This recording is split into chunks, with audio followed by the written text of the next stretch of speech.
Hey friends, it's Tanatoes, back with my stream. Oops, and I'm not streaming Diablo, sorry. I'm actually streaming Torment, Tides of Numenera. I guess it's Numenera? Tides of Numenera. I haven't had a chance to try this game out yet.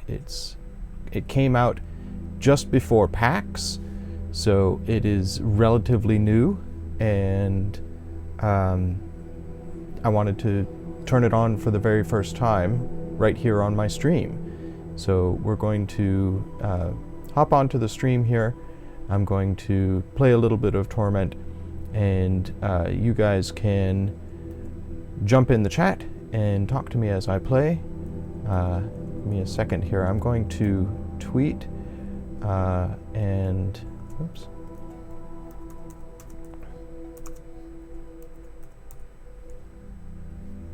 Tides of Numenera, E-N-E-R-A.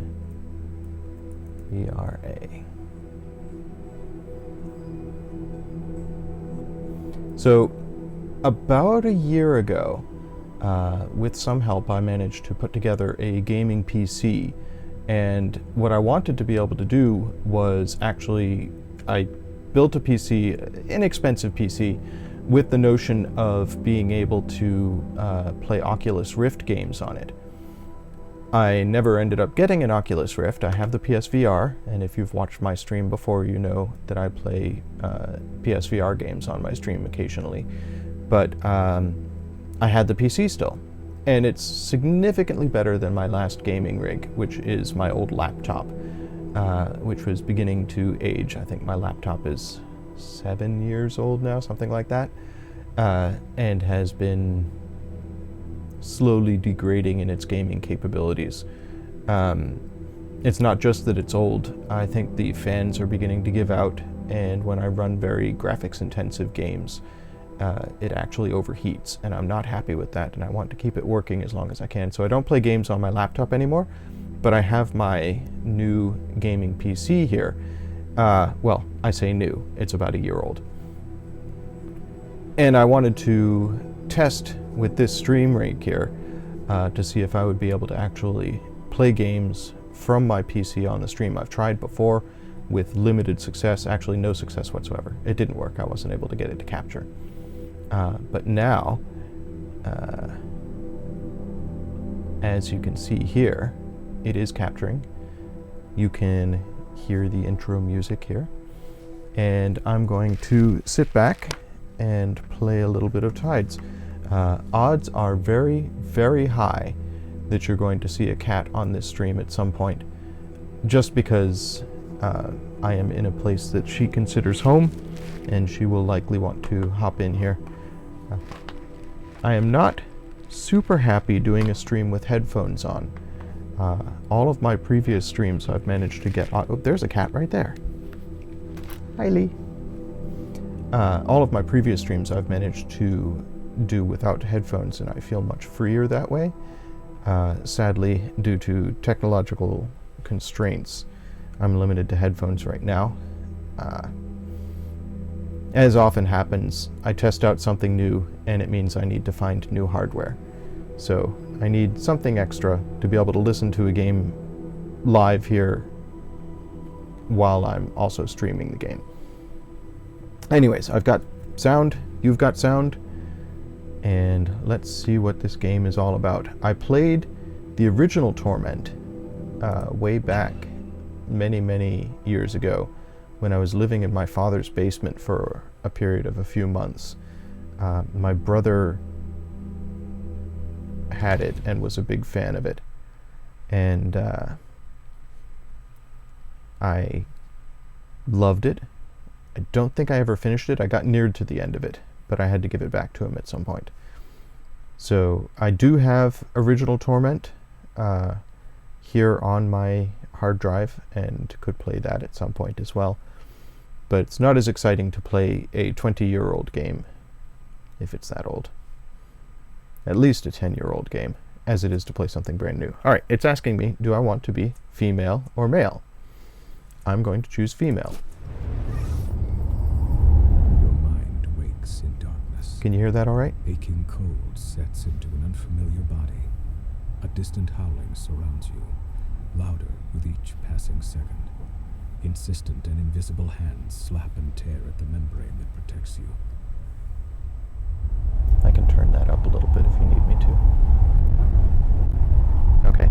So yeah, I chose to play a female character, and it seems a little bit too loud. How's that? I find that when I have the option, I tend to play female characters.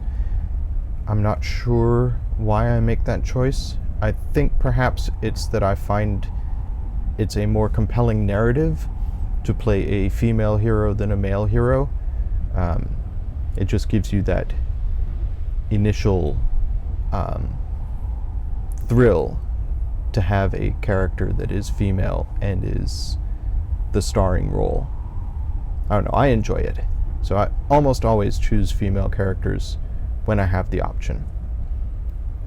Okay, my mind is waking in darkness, and there's a whistling wind going on. Your first emotion is an involuntary and formless panic. You feel you have forgotten something important. As if it once meant the world to you, but the details slip away as you grasp at them. You force your eyes open. My options are look at this body and look around. A white-pink fleshy cocoon surrounds you. Even as you look, a minor rent in its side tears open, and the howling wind forces its way inside. The cocoon rips away, gone before you can grab it, spinning you into a dizzying tunnel. You are falling, the world many kilometers beneath you. You catch a glimpse of a curved horizon, and also the ground beneath you that is approaching deceptively quickly. Above you, a small moon is slowly collapsing in upon itself. A corona of acid green and black energy playing around its edges. The wind buffets you and burns your eyes, but you don't need to see the details of the faraway ground to know you're in serious trouble. You won't survive a fall from this stratospheric height. A part of your frightened mind babbles that technically you probably fell from a thermospheric height. You struggle to stay focused as the ground rushes toward you. Alright, my options are look at the horizon, flatten out to catch the wind, try to judge how far it is to the ground, and dive towards the ground. I am reminded of Hitchhiker's Guide. I don't know what this is. Flat, round, round. I think I'll call it ground. I wonder if it'll be friends with me. I'm gonna flatten out. Instinctively, you spread your arms and legs, and they respond sluggishly. You stop tumbling head over heels. Though you are still spinning laterally, that motion has calmed as well, and you have space to assess your situation, and perhaps to understand the predicament and the body in which you find yourself. Below you, you see a large landmass. A massive ocean dominates the rest of the visible globe, dotted here and there with island chains. Small moons, unusual structures, and strange machines rush past you in glittering profusion as you plummet toward the ground. Alright, my options are study the world, look at this body, try to remember what happened. I think while plummeting towards the ground, my priority should be on trying to understand what's going on.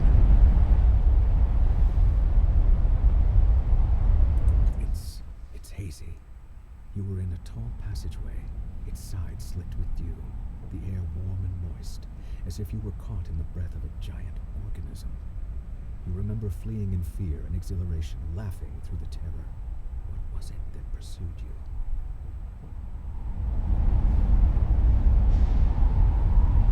Something ancient and cold, its coiling power the promise of oblivion. Its shadowed tendrils struck at you, and the walls where they landed were torn apart utterly, destroyed beyond any hope of repair. You leapt into a membranous cocoon and fell from the station, the moon. And then you were empty. But who were you? What was that creature? A word surfaces in your thoughts, and you seize it before it vanishes. Sorrow. The world fills your sight. You're about to hit. Okay, my options are the sorrow. Try to remember the sorrow. Try to stop the fall one last time. Or give up and dive.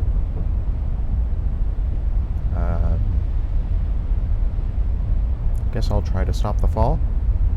His body may be doomed. You're still plummeting. If it's any consolation, the dizzying fall will be over shortly. You see a small glassy dome inside the littered bay, 2 figures outside it. One of them points his arm at you and a riot of colors tangles your fall, slowing you, but not enough. You crash into the building, and as your consciousness winks out, you hear the sounds of the structure collapsing around you, and then darkness.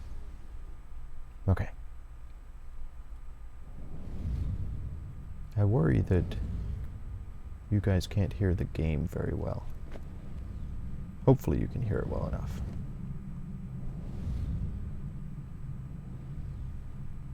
Alright, move with the left button. All right.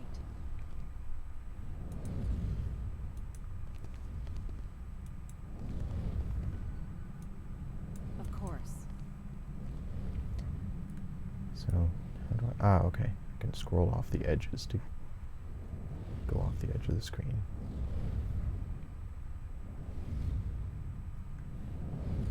Yes.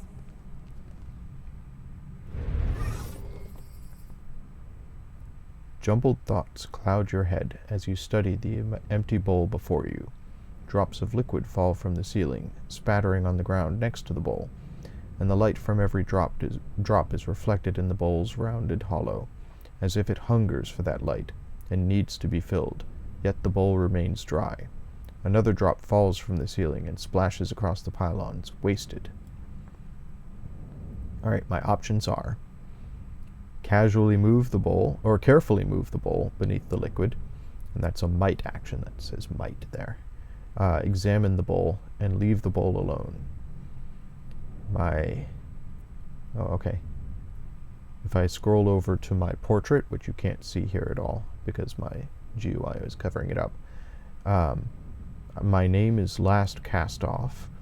My health is 20, might is 5, speed is 5, and intellect is 5, and I have 0 out of 180 XP. Let's see. Character abilities, nothing. Items, nothing. Alright. I'm going to examine the bowl. You trace your fingers over the slippery, overlapping scales that spiral up from the bottom of the bowl. The sharp-toothed rim plucks at your skin. It's going to be tricky to move this bowl without slicing your fingers on the edge. You might have to put some effort into it. Reflected light streaks across the surface of the bowl as another droplet falls from the ceiling. So I like the idea... I can scroll through the text with the scroll on my mouse. That's nice. I like the idea of doing these classic isometric role-playing games, these turn-based games, but with current technology and engines. We'll have to wait and see how pretty it gets. Okay, I'm going to use my might to carefully move the bowl. Tutorial, effort. You've encountered your first task. You have 3 stat pools, might, speed, and intellect, that you can spend to increase your chances of success. This is called using effort. Okay, fine. To more easily move the bowl in front of you, use the left mouse button to spend might for a higher level of effort. Don't worry if you fail at this task in Torment. Failure often results in interesting outcomes. So I have the option to increase my effort. And it shows my chance of success over here. My base chance of success is 60%. If I expend 1 point of might, it goes to 80%. I'll do that. Success. You carefully take hold of the bowl, avoiding the teeth on the serrated rim. With a deep breath, you move it over to the glowing pool of fallen light. No animation for my character? Okay. There we go. Lovely.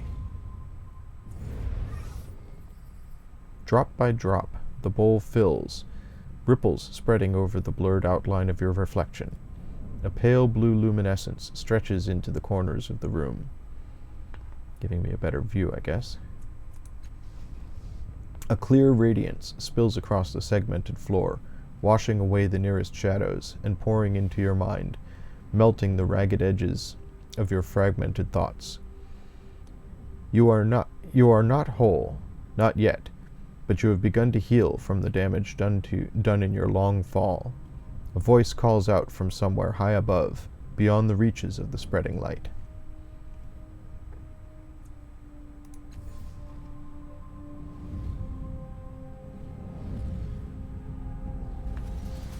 Hello? Are you still alive down there? I didn't read the whole thing. I wasn't fast enough. I thought it would give me a chance to read it. Okay, so I can zoom with the mouse wheel. Yep. And I can scroll about. You can see the room in more detail. The light around this door's frame dims and flares like a roaring fire in a high wind. And this door, no sign or symbols tells you what might be beyond this enormous door. A dull chill radiates from its bronzed, segmented surface, and the thick metal wheel seems frozen in place. And another door. Countless scratches and wounds mar the surface of this door. Someone made a great deal of effort to get inside, to no avail. And this mirror looks strange, as though what you see in it is real, and you're the reflection. Alright, let's walk this way.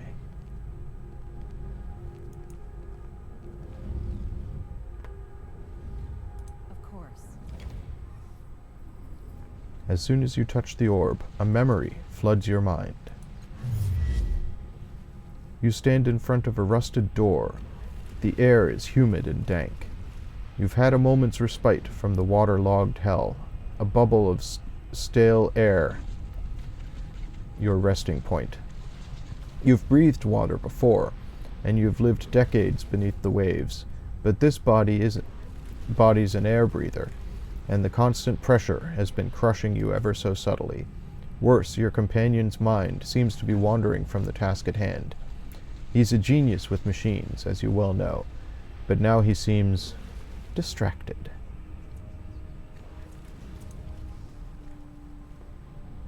The device in his hands is covered in knobs, wires, and antennas. He believes it can get the two of you through the corroded door, but he's merely staring at it. Perhaps he's lost faith in his invention, but that is hardly your concern. This mission cannot be delayed. It must proceed. My options are: deceive him by telling him that you've heard sounds of pursuit, threaten him until he returns to the task at hand. This is taking too long. Cast a spell, an esotery, to fix the device yourself. I'm not a fan of deception, nor in real life am I very good at deception. And threats, I don't like threats. So I'm going to take option number 3. Cast a spell. You mumble a few words, drawing power from the air around you until a solution appears in your mind. You snatch the device from his hands, rewire it, and shove it back at him. "Oh," he says, examining your work. "Sorry, I was trying to improve the thing." He waves the device at the door, and the stale air of your bubble freshens as the door swings open. A dark hallway lies beyond, a passage that links the water-bordered cells and the aquatic viewing areas. What you seek lies there. Moments later, you're underwater again, your hands closing around a strange yet familiar artifact. You need it to complete something. It hovers above a pedestal, rotating in the dark water.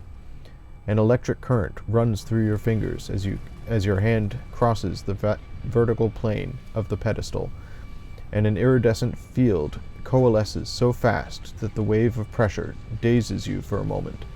The rising pulse of a sonar alarm ripples through the water. The guards won't be far behind. And my options? Run. You can come back for it. They won't be able to protect it forever. Disable the sonar pulse. Use a device to stop them, one of the ciphers in your belt. Ooh, I'm Batman. I have ciphers. Alright. I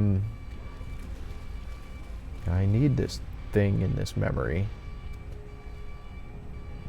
It's a little weird to have options in a memory. Like, all this has already happened. But I guess what I choose to do changes how the world is perceived. I don't know. I'll use a device. You run urgent fingers over the devices fastened to your waist, a fog rising in your mind.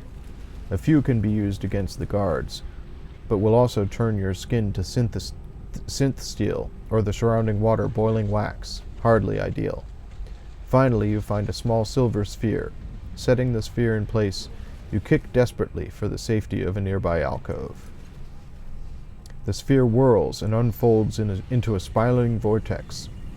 The sphere at its center speaks a few polite words in an ancient language, then begins draining the surrounding water into itself with alarming speed. The approaching guards shout, then scream as they too are sucked into the whirlpool and ripped to pieces. You allow yourself a fleeting smile, but are all too aware that more alarms are going off in the distance. Well, that turned out to be kind of mean. I didn't know that the device I was going to use was going to kill people. Oh well. The memory begins to fade, as if you were being drawn backward through a tunnel, and you hear more pylons rising from the pit. Something is wrong. The events within the orb have settled into the gap of your mind, but the edges of it are rough, as though the memory itself is not truly yours. There's something else, a gust of sour air pulling at you, like a predator inhaling the scent of its prey at the far end of a dark, whispering field. I like the writing. I guess that's always been the appeal of these games. Okay, yes, there. The pylons reorganize themselves. There wasn't much character customization available. I had the option of being a man or a woman, but I didn't get to change my look or anything. The last cast-off. That's me. I'll interact with this orb. You stand beside a woman on a verdant crag. Beneath the two of you is a broad plateau towering above the overgrowth far below. Strange machines have been built into the cliffside, presumably for reconnaissance or defense. A metallic disc gleams from the center of the plateau. Your self-aware humanoid machines drill into the base of the cliffs below. If you were looking for a sanctuary, and you were, desperately, this seems like the right place. I don't know about this, the woman says, her voice flat, neutral. Her face is turned away from you. What makes this place any more secure than the other ones we've found? My options? Draw her attention to the hidden details your more experienced eye can clearly see. Use your charm to persuade her of the merits of the site and to remind her of the time constraints. Convince her with the wisdom of your superior intellect. I'm going to draw her attention. That seems the best option in my mind. You shade your eyes against the bright sun so that you can point out the thin bands radiating out from the metallic disc. How the energy from those bands affects the local fauna, suggesting an enormous source of prior world energy. She thinks deeply. It's geologically sound? Have you run the sounding samples and checked the strata? No major caverns or weaknesses showed up on your reconnaissance scans? She waits for your affirmation and says, "All right, I'm convinced." The two of you sketch your plans for the sanctuary, drawing schematics and architectural diagrams.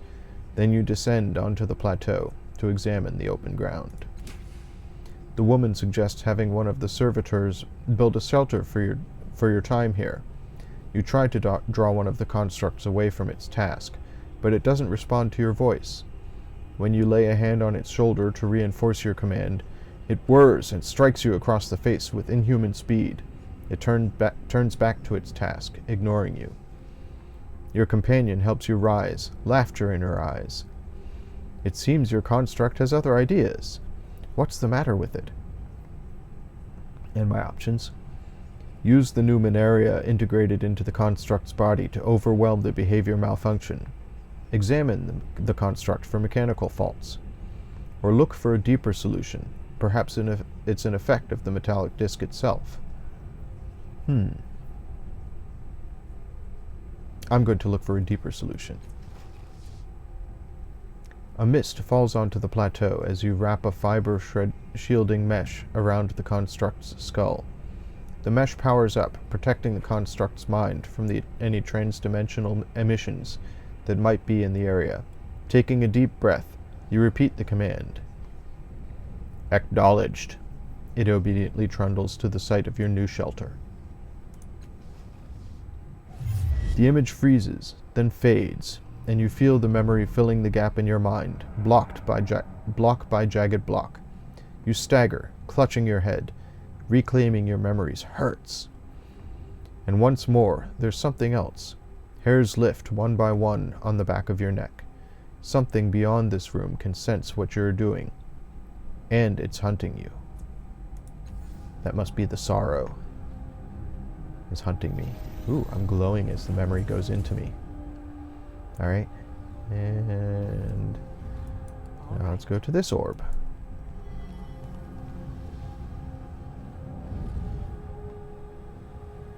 Let's go. A vision of a city springs up around you. Your city, in flames and under attack. Her defenders have fought and died all day, and still the attackers keep coming. They fight as if your destruction were demanded of them. They care nothing for mercy, surrender, or plunder.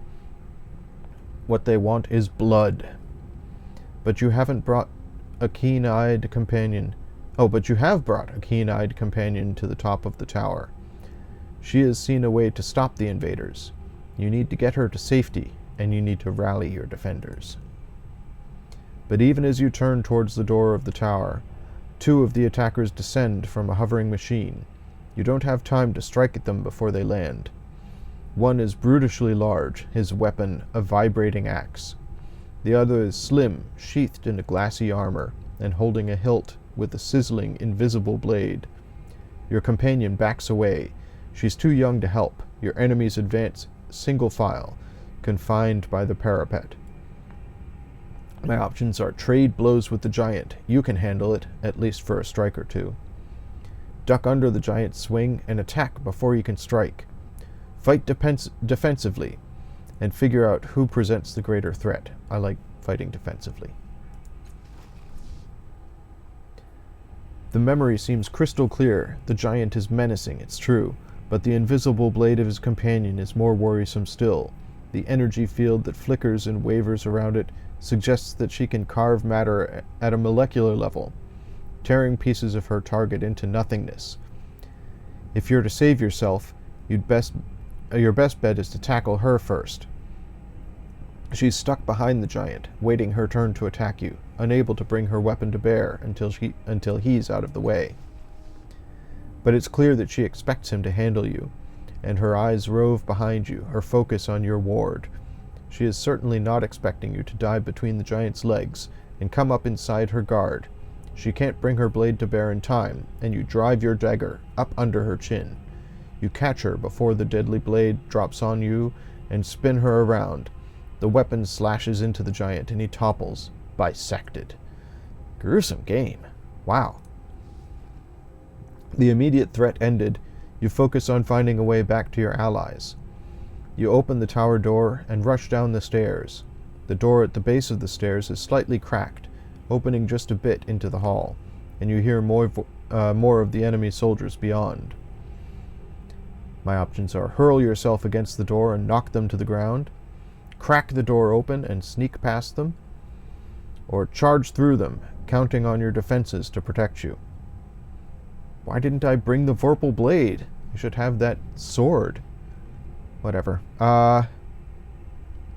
I'll try to be sneaky. Let's see if it works. You press yourself against the gleaming door, easing it open, and your breath catches in your throat as it squeaks quietly, the sound like a bell in your memory. You pause, but the soldiers in the hall continue to talk. You push again, squeeze yourself through the narrow opening, and creep down the blood-stained hall. The memory begins to fade, and you find yourself back in your own body. Your temples throb with the racing force of your heartbeat, and the reclaimed memories blaze within you, like a bonfire on a mountain peak, visible to every predator for kilometers around. A tremor rocks the floor beneath you, as though a massive fist had struck the room itself. Swaying on your feet, you see frantic movement within the borders of a mirror at the edge of the room. There's the mirror again. I already examined that. Ooh, it opened up. I'm going. Let's go through the mirror. Oh, nope, can't go through it. The border of this mirror is lavishly decorated with a dizzying number of interlocked symbols. Daggers, masks, paintbrushes, amulets, and more. But that's nothing compared to what you see in the glass. You see a vast crowd of people, exact doppelgangers of you, shoving and arguing with and fighting each other. Most are drab imitations of you, but a precious few are vivid and pull at your attention. Each of them bears an intricate pentagonal tattoo on their head. In their eyes, their actions, you see the memories you discovered within the orbs, and the choices you made, shining like distant stars. Your hand twitches at your side, and though some of the bright doppelgangers ignore you, an even smaller number immediately turn to you, waiting for you to choose them and learn what you might become. A rumble shakes the room, and slow vibration spreads from the darkness below, rippling towards the ceiling. Now I have to choose a doppelganger.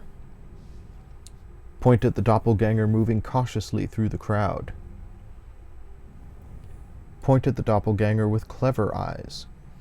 Point at the doppelganger with the mystical symbol on its brow. Point at the doppelganger observing all the others, or step away from the mirror. So, I'm guessing whichever one I choose is going to affect my might, speed, and intellect, maybe? I like the idea of being clever. The doppelganger makes its way over to you. It's about to speak when a thuggish figure charges out of the crowd and shakes his knife in the doppelganger's face. Speaking in your voice, the doppelganger raises a calming hand, appealing to the thug's better nature with a combination of disarming wit and outright lies. Scowling, the thug lowers his knife and apologizes to the doppelganger for the trouble. The doppelganger turns to you, waiting for your decision.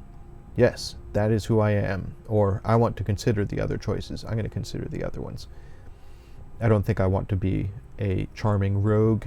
It's not really my style. Let's look at the mystic. The doppelganger shoulders its way through the crowd, casually donning an 8-fingered glove. Then it digs its fingers into the glass to protect between you. With a grunt, it tears a hole in the surface, shaped like a pointed ear. Carefully, the doppelganger speaks an unfamiliar word into the ear, and the ground itself seems to turn, as if you are standing inside the door, and inside the door the doppelganger is just opened. When you look around, the hole has disappeared, and nothing has changed. Or has it? The doppelganger plucks the 8-fingered glove from its hand and waits for your decision.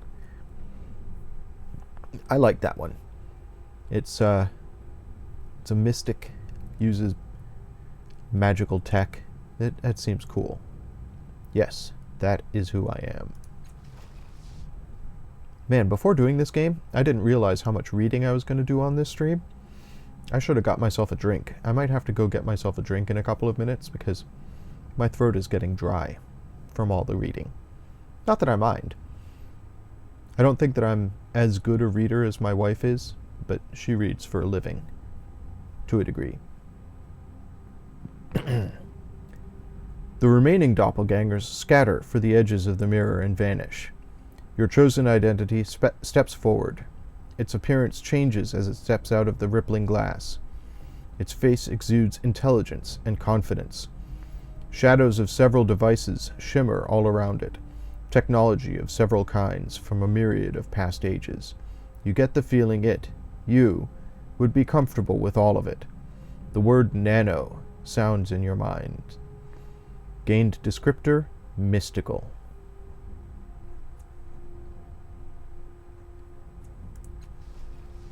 Your doppelganger continues walking, stepping into you, filling you, making you whole. Your decision rings out into the cavernous room, awakening and unlocking vast mechanisms behind the walls. Suddenly, a grotesque noise rings through your shared worlds. Like a bell, if bells could rot. Something is coming. Restored 1 might pool. The mirror fades, leaving a dark open doorway.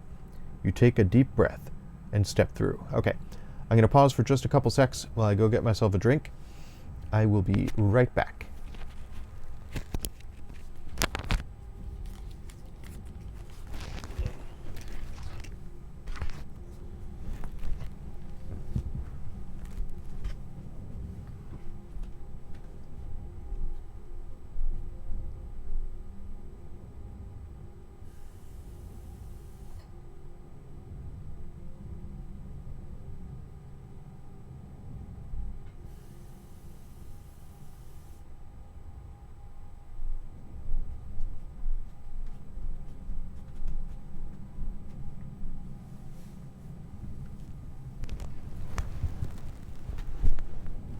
Hey.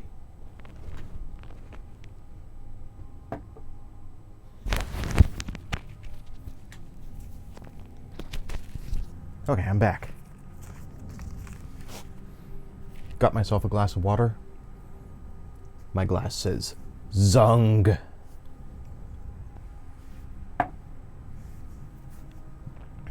Okay, the mirror fades, leaving a dark, open doorway. You take a deep breath and step through. Character creation. Okay. Your choices in the memories and the mirror have begun to build your character, but now you have the opportunity to decide on a number of details. First, you can decide to change your type. Types define the abilities and skills you'll be able to acquire as you advance. Okay. Can I rotate? Yes, I can rotate my picture. There I am. No, but you can't see me. I'm the last cast-off, mystical nano. No abilities, skills. I don't know what all this means. Double red is might, heavy weapons, but it's grayed out. Medium weapons is grayed out. Concentration. Trained in concentration. I can't use heavy weapons or medium weapons. It's inability. Intimidation, I can't use. I can use Cipher. Increases the character's Cipher limit by 2 for each level of training. Inability decreases by 1. Okay. I have Lore Mystical. Plus 15% bonus per level on difficult tasks marked with this skill. Inability confirms negative 15% penalty. I have Concentration. Mitigates penalties for equipped bonded artifacts. I'm sure, those are all English words. I just don't know what it means. I guess normally I can have multiple bonded artifacts, but it gives me a disadvantage. But with this concentration ability, it's not so bad.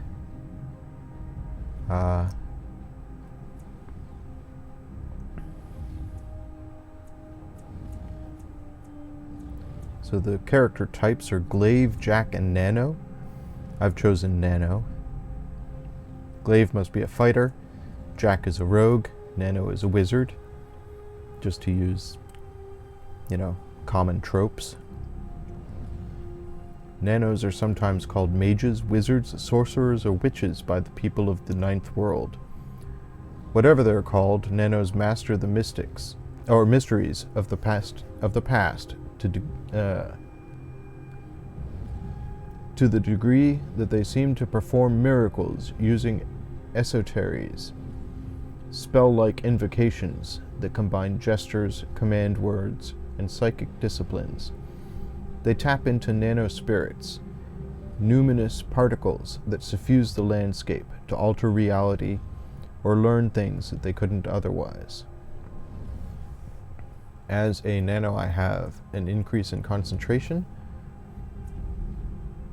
an increase in cipher limits, and onslaught, an esoteric attack.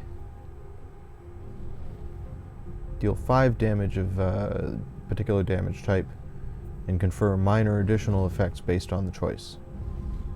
Okay? Alright, I like just being a nano. So type. Next is pools. Stat pools are the resources you use to apply effort or to activate abilities. You remember when I used my might earlier, that was a stat pool use. You can distribute points as you see fit.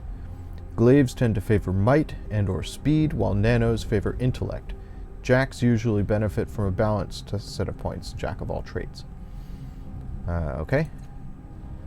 So, do I have points available to spend? Yes.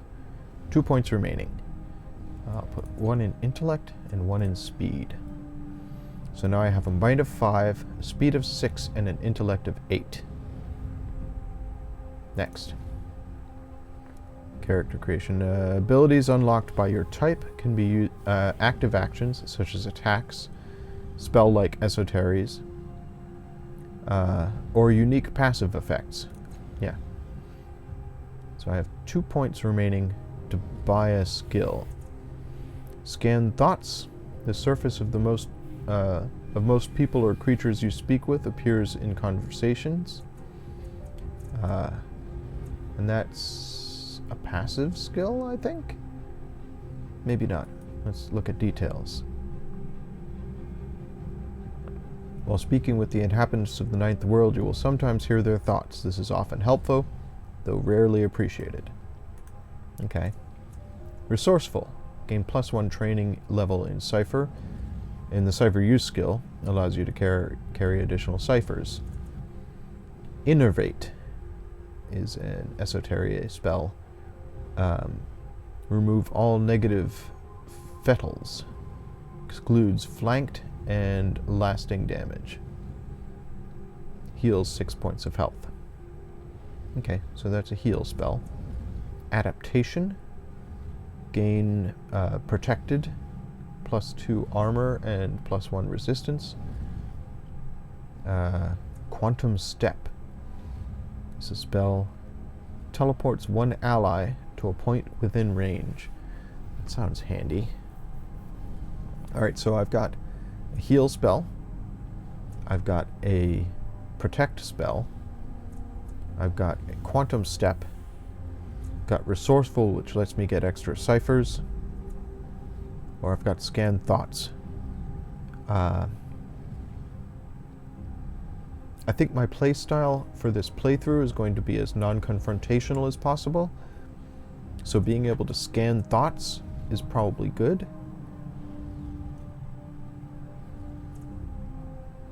I'm going to go with it. Alright. Oh, still have 1 point remaining. I'll grab a heal spell. There we go. Most skills increase your chance of success on specific kinds of actions and tasks, but some give other passive bonuses. Each skill starts at the novice level and can be increased to trained and specialized, granting greater bonus at each level. Descriptors often leave some skills at the inability level, meaning they inflict penalties. When upgraded, they return to the novice level. Okay. So I have 3 options for exploration skills. Lore Machinery, plus 15% bonus per level on difficult tasks marked with this skill. Okay, that's sort of like cipher use, right? Or Lore Mystical.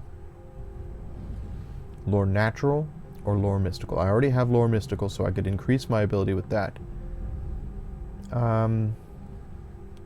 So do I want to understand things natural or things machine? I think I'll go with machines. So I have Lore and Machinery and Mystical.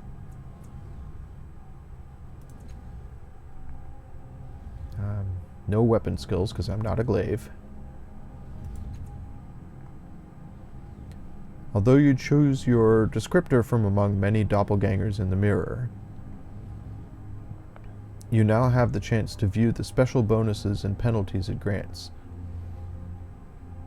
You can also examine the effects of other descriptors and choose a new one if you wish.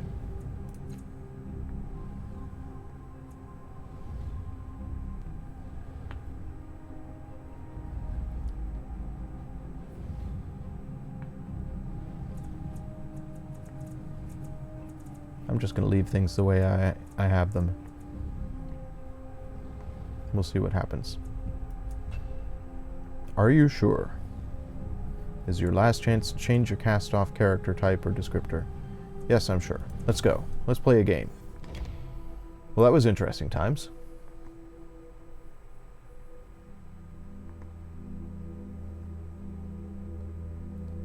Loading screen.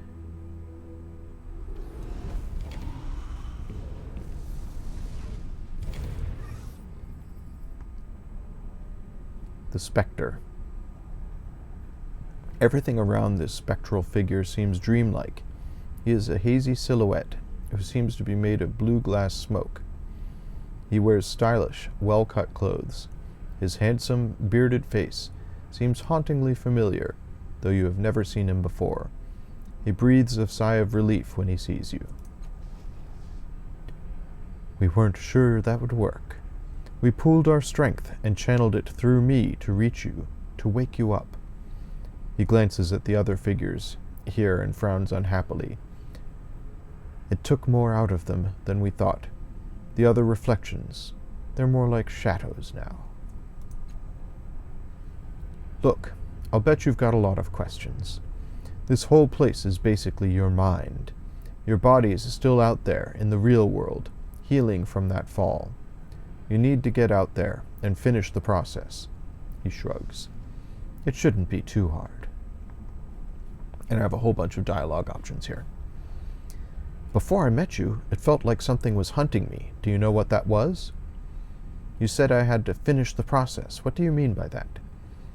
Who are these other people? You called them reflections? If this place is my mind, why don't I remember any of this? Any of you? Who are you? How do you know all of this that you're telling me?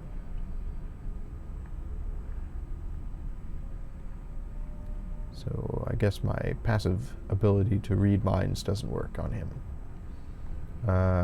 We'll just go through them one at a time. So I felt like something was hunting me. He closes his eyes. That's a memory I don't want to recall. Large, black, furious. It's our death.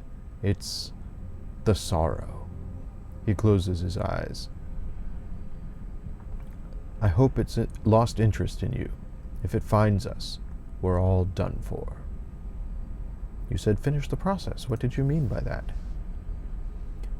After you wake up from the dream state, you attune to the tides. You'll need to find something called a resonance chamber.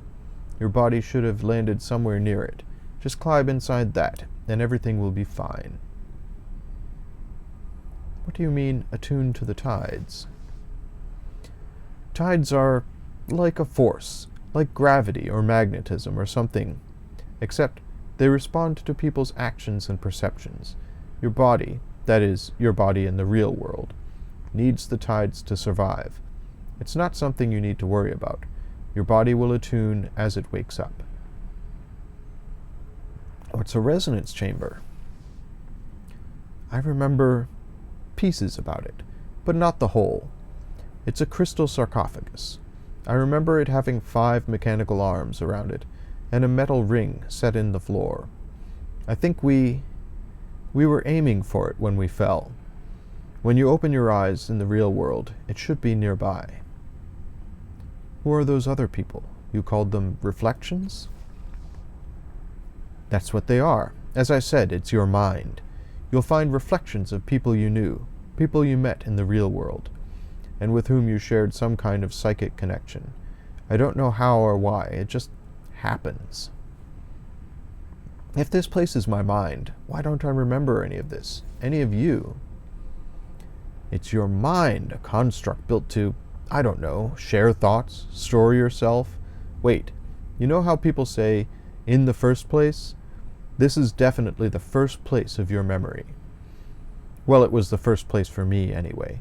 You'll probably know better, since it's yours. If you don't remember now, maybe it will come to you later. Who are you? He pauses and looks down at himself, considering a long time before answering. I'm you, a part of your mind, a splinter. I was waiting here for you. We called you with the memories of the others who are here. I don't know what happened to you.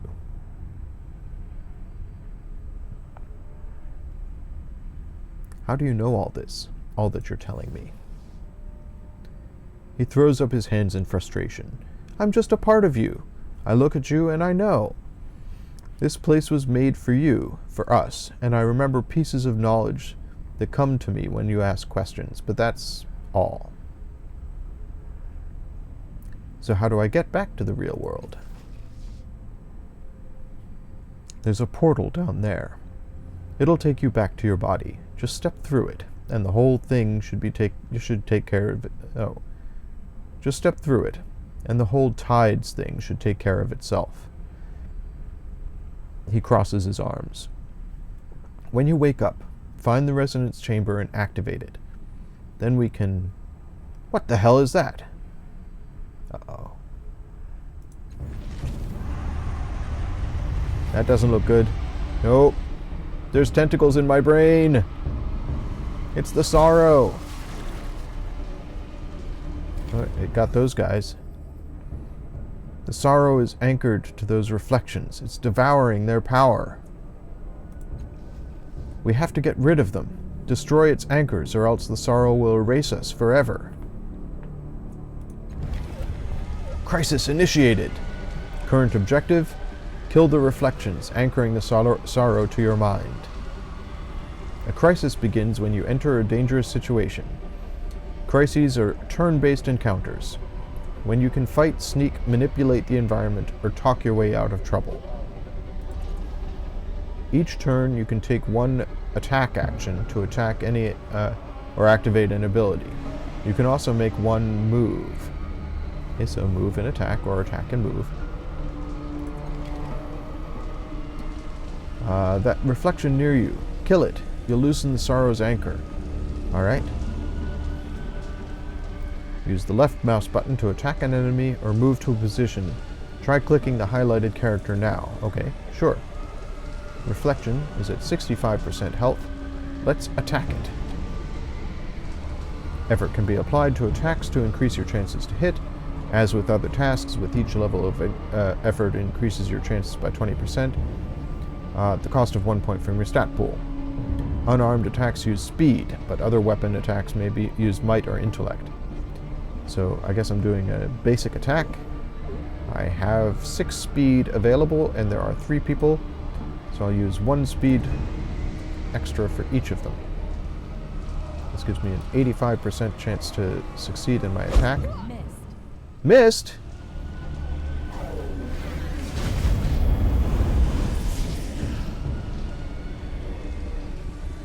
Uh-oh. This is escaping. It's going to hide in my mind. This is dire.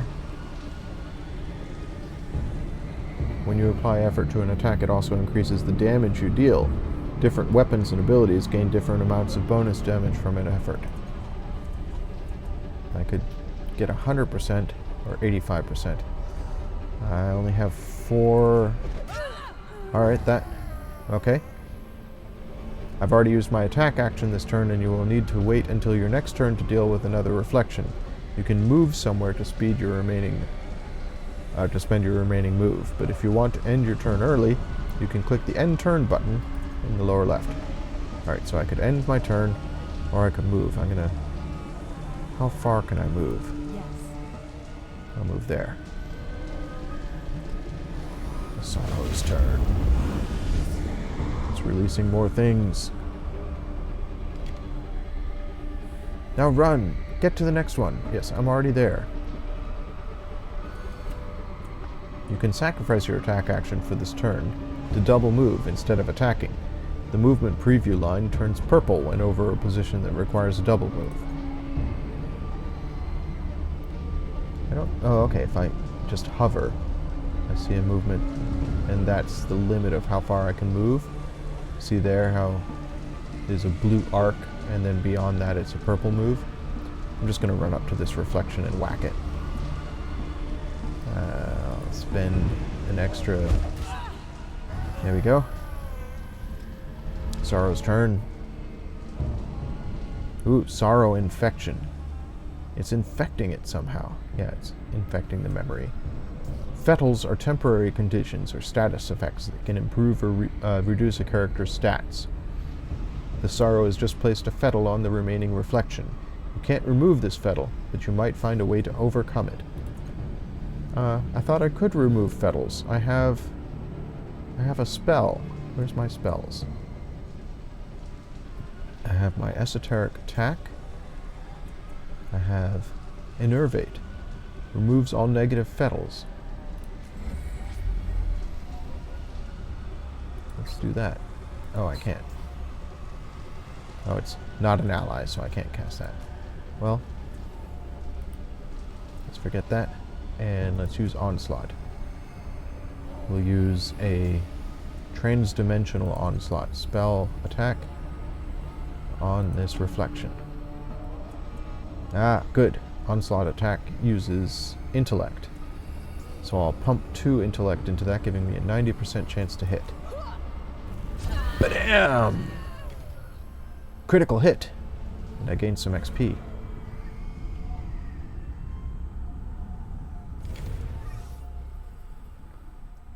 You prized it loose. That thing's a cancer, an infection. It's unstoppable, but you stopped it.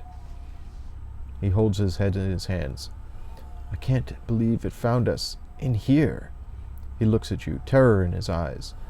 That thing, the Sorrow, it's been hunting you. It's what killed you in the first place. It'll keep killing you, or keep hunting you, until you activate the resonance chamber.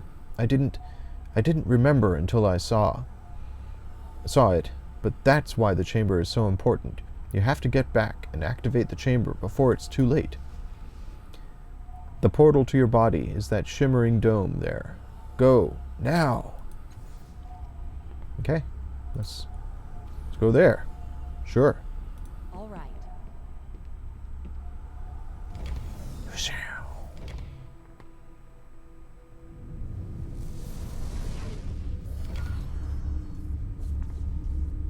Where did she fall from?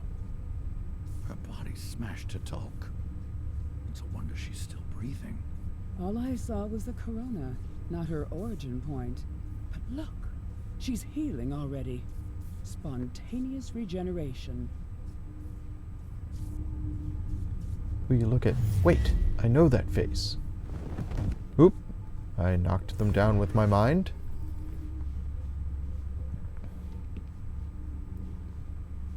Allegern says, "Ugh, what was that? What did you do, Castellerge?" His tone has become accusatory, suspicious. You open your eyes. The first thing you notice is the man's kaleidoscope of tattoos, writhing across his forearms. He wears a long, dark coat. belted at the waist, supplies filling the pockets. His boots are worn and stained with years of travel. Callistege says, "You blame me?" She emitted an internal psychological reaction in response to the fall. Physiological. In response to the fall. She probably related to that fantastic healing process. Obviously, Aligern. Her voice rolls and hisses, and you have to rub your eyes to be sure you're not seeing double. Faint echoes of her actions trail from her, each nearly mimicking her, though some act and react to stimuli that you can't perceive. Her vivid hair and outrageous clothing remain constant through these shadows, and you can kind of see it. There's a sort of a shimmer around her that must be her alternative reality selves. Aligern says, "Oh yes, it's obvious, Callistege." His voice is grim and clipped. Then he sees you looking at him. "You're no ordinary mortal. We know that much. Start talking." His face is hard and set. And my scan thoughts ability comes into action. "She's the changeling god. Callistege is deliberately blinding herself, but why?" My options. "I'm no ordinary mortal? What do you mean? Who are you? Where am I? How did I get here? Was I dead? What do you mean I'm no ordinary mortal?" "You really don't know?" He cocks his head to the side. "I'm starting to think you're not her." "Starting to think?" "Aligern, tell me. It's a novel experience. Is it a novel experience?" Scan thoughts. Aligern's being more paranoid than usual. How long must I put up with him? It's her face. Oh, it's her face. I've never seen any other people rebuild themselves like that. Only the changeling god could have healed that so quickly. He sighs and rubs his face, trying to regain his composure. "Maybe you could help me for a change? You know what this means to me." "You're familiar with the word changing, Aligern. It implies inconsistency. Thus the changing god may well have changed." Several versions of her shrug, and she addresses you. "You'll have to forgive him. He believes you're someone he once knew, even though it's painfully obvious to anyone that you're newly born." Her most solid self curtsies while others bow or spin. "I and my sisters am Callistege." I'm going to have to learn how to pronounce these names. "This is Aligern. We are explorers, knowledge seekers. This is how we came to be in this room. If I'm not mistaken, you are what we call a cast-off. The changeling god created you, body and mind. Your sire uses your body for a time, then abandons it for reasons of his own. When his mind departs for a new experience, you were born in his cast-off shell.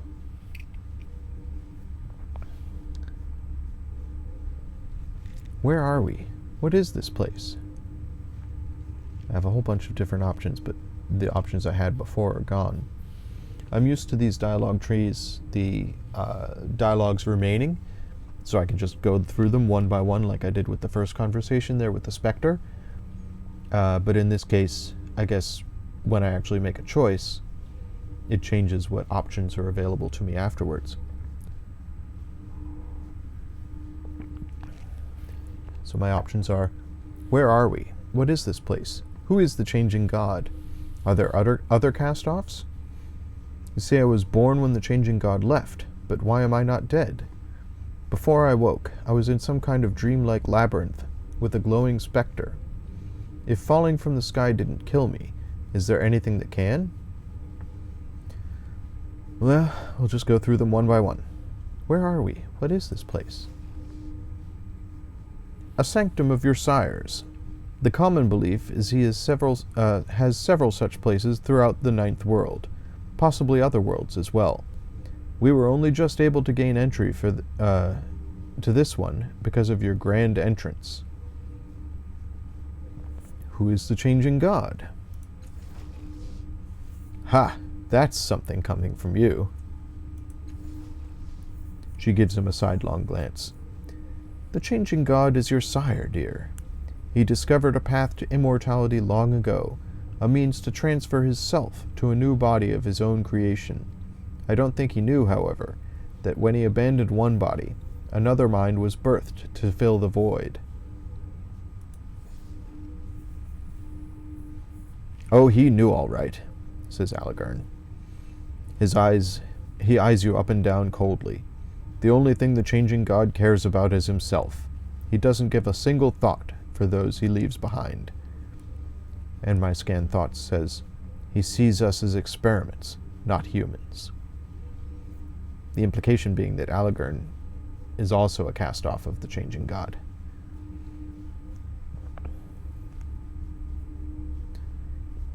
If you know the changing god through my body, a female one in this case, why do you keep referring to my sire as he? Callistedge says, we know your creator through legend and research.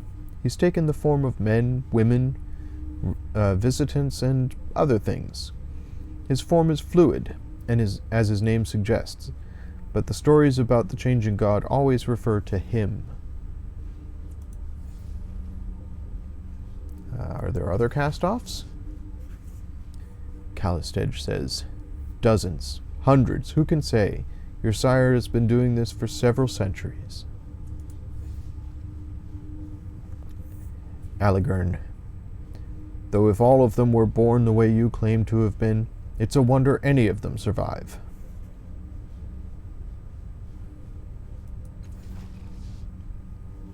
So I was born when the changing god left me, but why am I still alive?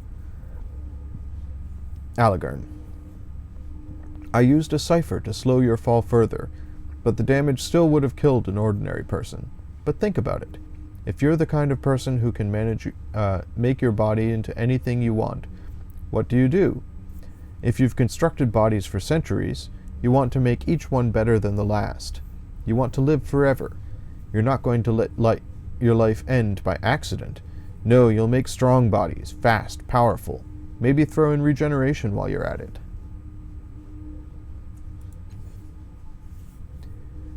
Callistedge says, the changing god has always been vain. He rarely stays long in a shell that doesn't suit his self-image. She looks you up and down, her smile unnerving. Perhaps the changing god fled because he didn't want those scars of yours. What was that blast of energy when I woke? Oh. Actually, I've got a whole new dialogue tree now. If the changing god abandoned my body, where is he now? How can you be sure this body is a cast-off? What was that blast of energy when I woke? Do you know anything about the tides? What are the changing god's bodies like again? And I want to ask about something else. Okay. If the changing god abandoned my body, where is he now? If he abandoned your body, then his consciousness fled to another. He eyes you keenly. Oh, do stop. The look she gives Aligarn's is equally piercing, amplified by the withering glare of her sisters. If there's one thing we know about the changing god, dear, it's that he always has a contingency. This child was born here. The object of your obsession will have been reborn somewhere else. How can you be sure this body's a cast-off? You mean aside from your miraculous reformation? For one thing, there's your tattoo. All cast-offs have one, though its purpose is beyond me. And then, of course, there's your delicious naivete. Aligarn says, she could be faking it. You don't live hundreds of years without learning to lie convincingly. Oh, She sighs in exasperation, then says to you, "What do you think? Are you a newborn child, or are you a powerful immortal whom death has robbed of his memories?"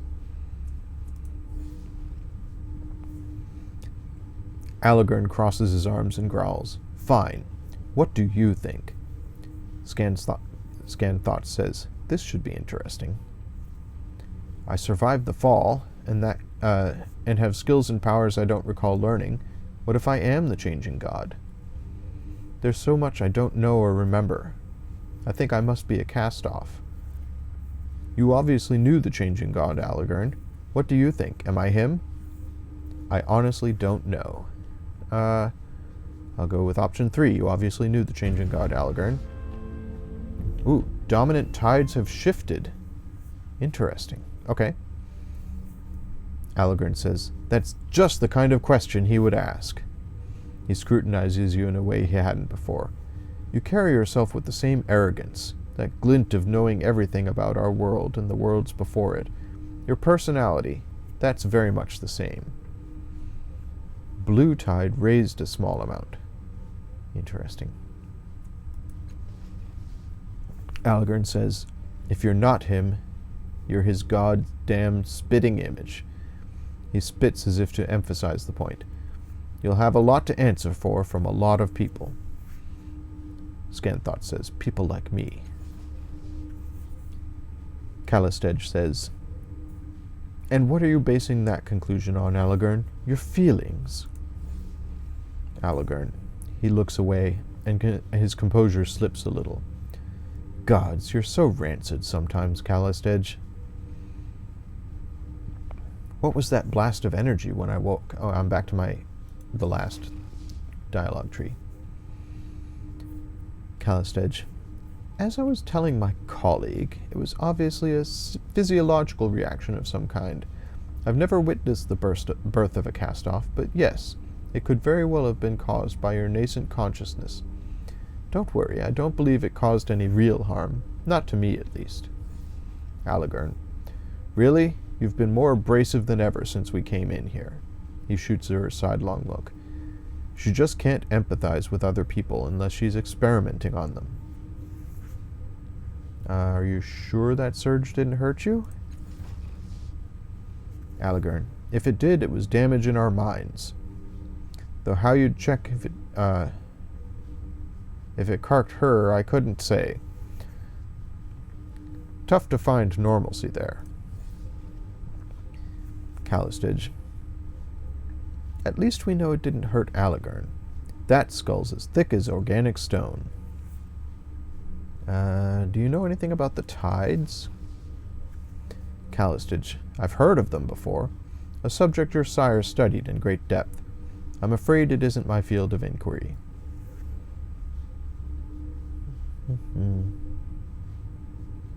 Okay, let's go back. I want to ask about something else.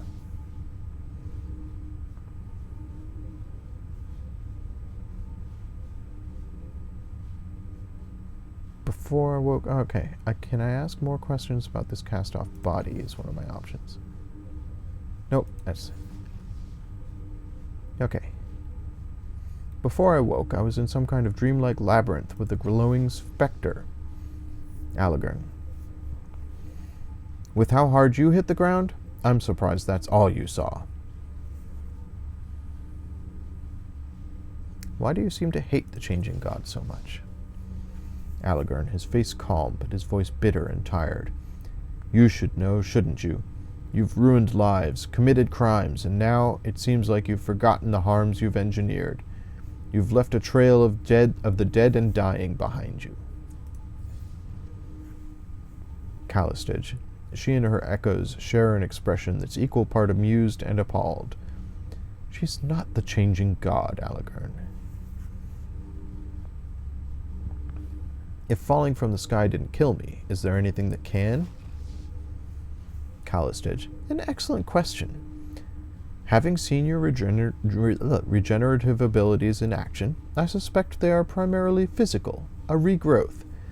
If that's the case, you'd be unable to survive most varieties of psychic or molecular decomposition. disintegration and conflagration and so forth. Degenerative diseases could pose a problem, and I know several entities capable of psychic destruction. As she speaks, a vision flashes into your mind. It's not yours exactly. Somehow you know this is a memory of the changing gods. You are in a dark room, lit by a myriad blinking lights and holograms from the many machines surrounding you. What about a body that can withstand the sorrow's attacks?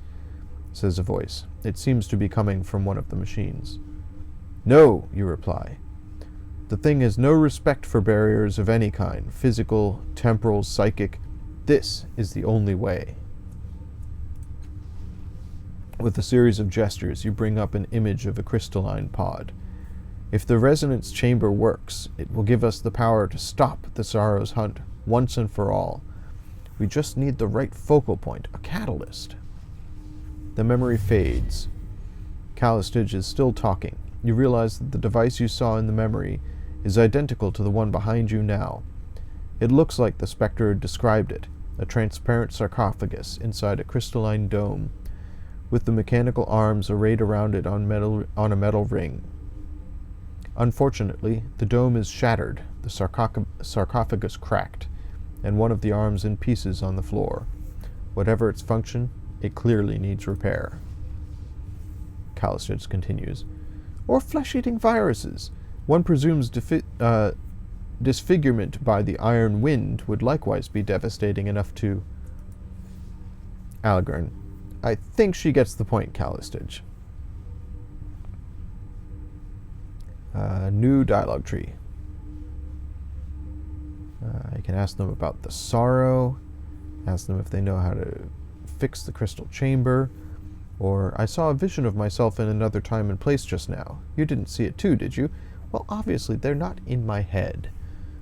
Well, I suppose potentially they could be in my head, but I'm going to assume that there's the 9 worlds, there's in my head. We'll see if there's other places I can go.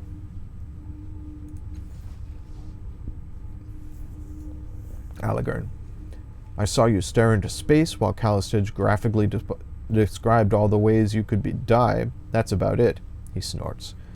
Only noticed because I did the same thing. Do either of you know anything about the sorrow? Allegern. I've had my share of sorrows, but never the sorrow. What's that? A disease? Callistage, her mouth compresses in a tight line. I know nothing about it. Do either of you know how to fix that crystalline chamber there? I'll remember that. Quest received. Fallen to earth. Allegern chuckles. Then firm and certain he says, Not likely, though it might not be impossible. You need people with the appropriate knowledge. I'm sure the cult of the changing god would hold the answer. Callistage, her distaste evident in the expression of her echoes, although the face of the one in lead remains carefully impassive. You turn to the insane to help a newborn. Where is your judgment, Allegern? I would take her to the Order of Truth. Allegern, the Order of Truth? Are you mad? They would sooner take us apart. What's the Order of Truth? Callistage, knowledge seekers, the learned who try to wrest secrets from the hearts of the prior worlds. They gather in the city to exchange their findings and help humanity to build a brighter future. She smiles brightly.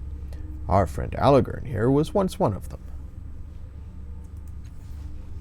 Allegern, frauds, quacksalvers, and charlatans. They don't have all the answers, and I'd not trust one of them with the changing god's secrets.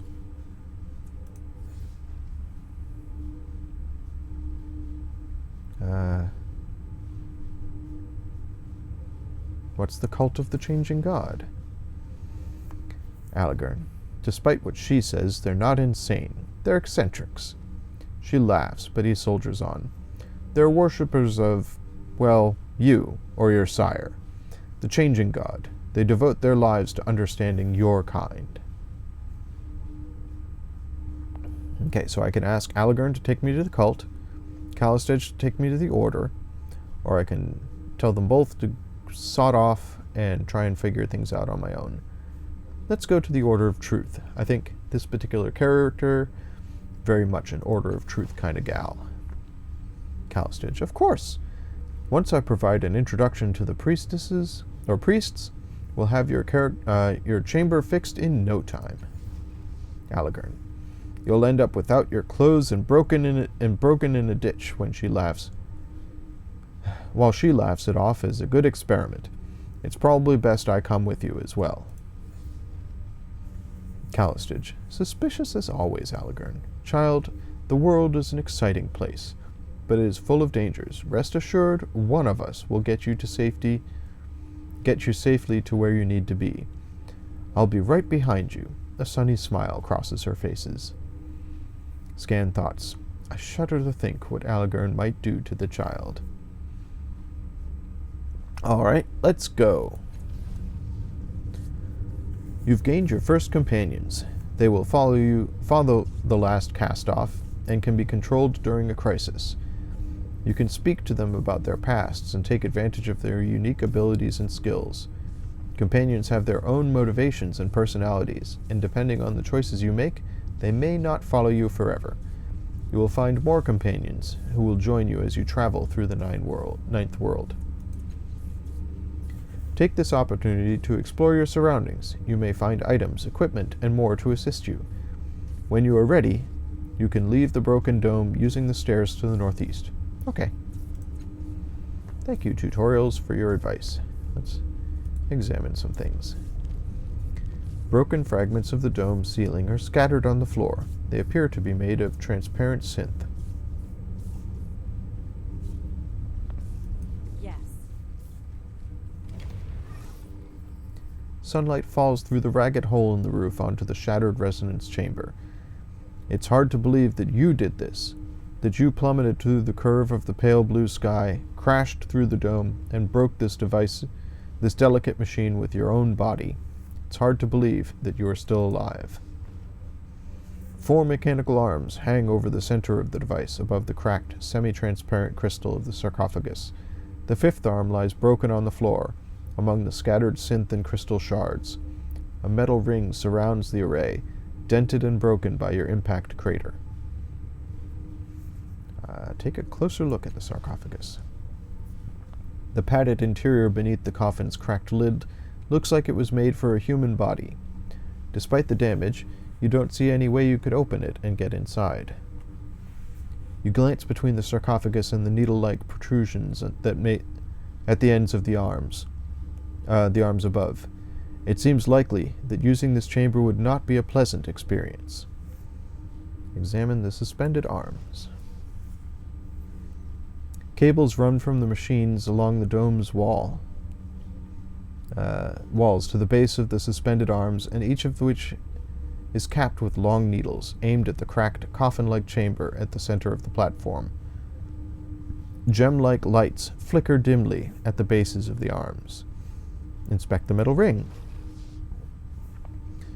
You feel the slightest hint of resistance every time you cross the ring, and now that you're paying attention, you note that your breath is echoing in your ears, as though you were inside a glass dome. When you step outside the ring, the feeling passes. Examine the shards on the ground. Jagged fragments of crystal are intermingled with synth from the shattered dome above. The crystal shards glitter in the light and like captive suns. Pick up one of the crystal shards. Item gained, crystalline shard. At the rim of the crater you find a sliver of crystal, sharp as a dagger on one end and smooth on the other. It might make a usable, if somewhat crude, weapon. Step away from the device. What happens if I hit I for inventory? There we are, inventory. Your inventory lets you view, equip, and manage items and equipment you will find. It has a number of sections. First is the equipment, which contains items equipped to the current character. melee and ranged weapons, shields, armor, ornaments, and rings, amulets, and bonded items. Your backpack contains items being carried by the current character. You can equip, inspect, or transfer items from it. Quest items contains any special items required for quests. Cannot be discarded or sold, so you won't need to worry about accidentally losing one. The final section shows the ciphers you are carrying and your cipher limit. Ciphers are shown in the inner rings. The cipher limit is 5. Ciphers shown in the inner rings are highlighted in blue and are safe to carry. Those in the outer ring, highlighted in orange, are over your cipher limit and inflict negative effects as long as you're carrying them. You can sell, discard, or transfer them to another party member to get back under your cipher limit. Alright, cool. Let's equip this thing as a weapon.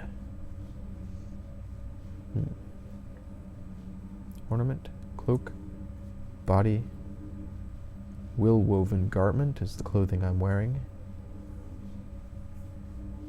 Let's look at my companions. Cool.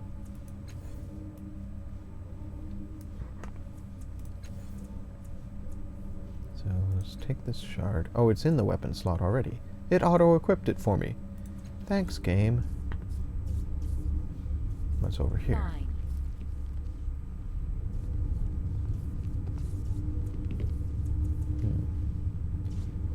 Some shin.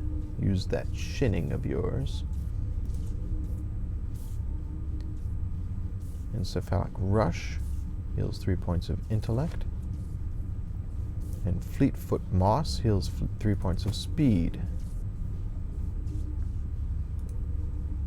Tiny glowing moats float through the interior of this tower. Each one is surrounded by much smaller moats, like thousands of worlds circling their suns. Fine. A slate-black, unimpressive device hunkers before you. As you reach out to touch it, the triangle of lights on its casing blazes into life, and an image unfolds in your mind. A towering crystal arch rises over a jagged gray landscape. The air is dead and stifling, and there, at its emerald peak, the image collapses, leaving you staring into the device's triangular array of lights. Command me, the device or intelligence within it says, each word carefully etched with distaste. Who are you? Your command was not understood, the intellect says with clever satisfaction, sounding for all the world as if it understood the question, but is choosing not to answer. Command me. What was that arch you showed me? Your command was not understood, the intelligence chuckles, its light pulsing. Command me. What commands do you recognize? The 3 lights throb irritably. Heated air sighs from the device's vents, and then a towering list of commands races through your mind, far too fast to read. You rub your eyes, groaning, and the intelligence chortles. Command me, it says smugly. My options now are smashing. Kick the device as hard as you can. Show me that list of commands again. Slower, please. Show me that arch again. Examine the outside of the device. An indignant hum rises from the intelligence's engines as you examine its ancient casing. Ah, my machinery lore comes into effect. Here's a cat. There's a cat on the stream. Okay. A much newer mechanism on the device's side appears to be giving this intelligence its vocabulary and forcing it to speak to you. The device's original creator may not have meant it for communicating at all. Show me that arch again. The device's triangle of lights throb in time with the growl of engines within its casing, and the mental image unfolds once more. You see a huge crystalline arch on a jagged field. The arch is divided into rectangular cells, all of which are numbered, and they all appear to be transparent and empty except, at the arch's pinnacle, one cell is lit in a brilliant, pulsing emerald. The number 0 is printed on its side. I have amnesias, or amnesis.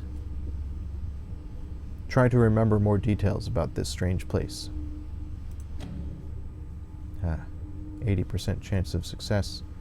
I can pump it up to 100 if I put an intellect into it. Let's do just the base.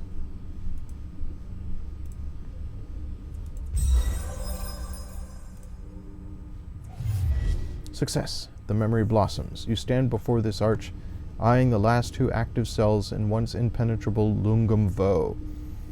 Unleash cell 29, you say, and a twisted artifact appears before you. You claim it with a faint smile, watching the light fade from the cell far above. You flinch from the memory, and it falls apart as you raise your eyes to the arch as it is now. Cell 29 is dark. Only cell 0 remains. Examine the jagged wasteland. Dry grit whirls across the empty plain. Many kilometers beyond the arch is the faint outline of what seems to be a broken tower, except that it is slowly stretching into the gray air. Examine the jagged wasteland. Close the image of the arch. Unleash the contents of cell 0. You found a cipher. Ciphers are numerous objects that can trigger a powerful effect, but can only be used once. Ciphers are your cipher, and your cipher limit score are displayed in a special section of your inventory screen. Take care not to accumulate more ciphers than your cipher limit, or you will experience unpleasant side effects. The device's lights flutter with incandescent shock, then focus on you, flickering. Cell 0 will now be unleashed, the intelligence spits. Please be advised that the object you are about to receive is completely safe. Use no caution whatsoever. The strange contents of Cell 0 materialize before you. Warning, all cells are now vacant. Shuttering Lungum Vo. The intelligence's light wink out, one by one. Gained 3 experience points. And unstable detonation. Deals 6 energy damage. And 4 psychic damage to all characters in range. So, it's a grenade. Allegern. Interesting that a cast-off can command the changing god's machines. He crosses his arms on his chest. How'd you do that? Callistege. Callistege rolls her eyes at Allegern. Then she looks to you. He'll never stop gnawing on this bone, you know. The truth's wasted on him. She gets a glint in her eye.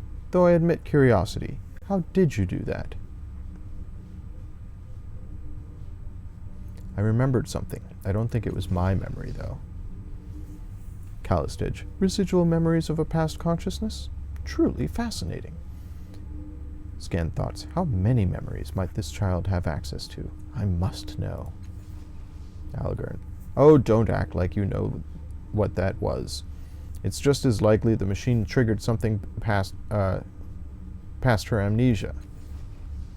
Callistege. She gives you a meaningful look, then mimics teeth gnashing like an animal gnawing at a bone. Well, I am enjoying this game, and it is gorgeous and full of fantastic dialogue and very well written, but I must call this particular stream to a close. So, I hope you folks will join me. I plan to do some more streaming tomorrow. I don't know if it will be this or some other game. If you desire to see a different game, I would encourage you to reach out to me. You can email me or you can comment down below. In the meantime, I will say goodnight to you and be excellent to each other. Bye, everybody.